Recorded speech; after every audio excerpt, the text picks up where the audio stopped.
In Cambridge, Massachusetts, at the Harvard Stem Cell Institute, researchers say they may have discovered a way to slow or possibly even stop the progression of type 2 diabetes, one of the world's biggest health problems.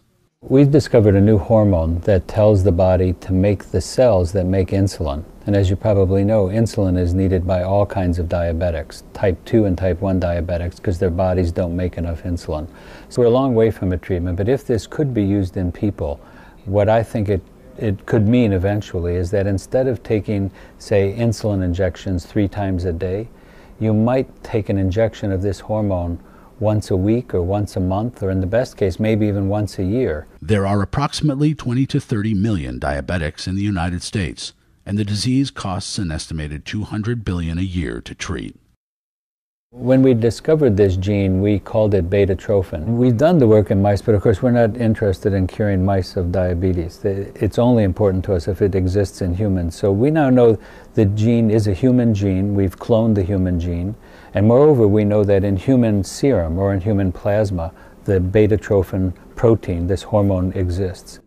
On February 10, 2011, one of Doug Melton's postdoctoral fellows, Peng Yi, first observed beta-trophin stimulating the massive production of insulin-secreting cells. I just sit there at the microscope and looking at all these replicating beta cells. I just cannot believe in my eye because, I have never seen this kind of dramatic replication. I remember this very well. So he showed me this black and white picture where you're looking at a section, like a section through a sausage, of the whole pancreas. And when you normally look at a black and white picture of that, it's very hard to tell where the beta cells are, the insulin cells. But in this test, any cell that was dividing would shine a bright white, like a sparkle. I've never seen any treatment that causes such an enormously kind of fast and robust increase in beta cell replication. When we made this discovery, we started working with a biotech company in Germany called Evotec.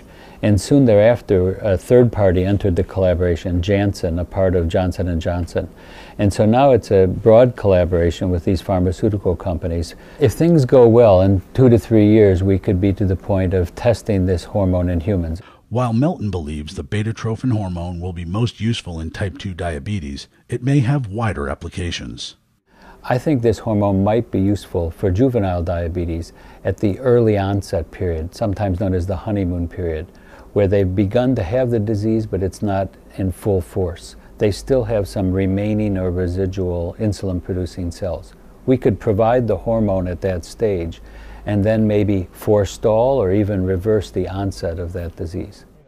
Approximately 80% of the money for this research was provided by the National Institutes of Health as part of the recent Obama stimulus package. In this case, one could say that the stimulus package stimulated us to make a discovery. Type 2 diabetes can be treated through both lifestyle changes, mainly more exercise and healthy eating, and through drug treatments.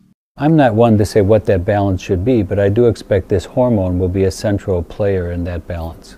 If we're lucky and if we're right, and we don't know that yet, but if this hormone can have the body make its own insulin, this will then replace much of the insulin injections, and I think will stand as an important finding in how we treat this disease.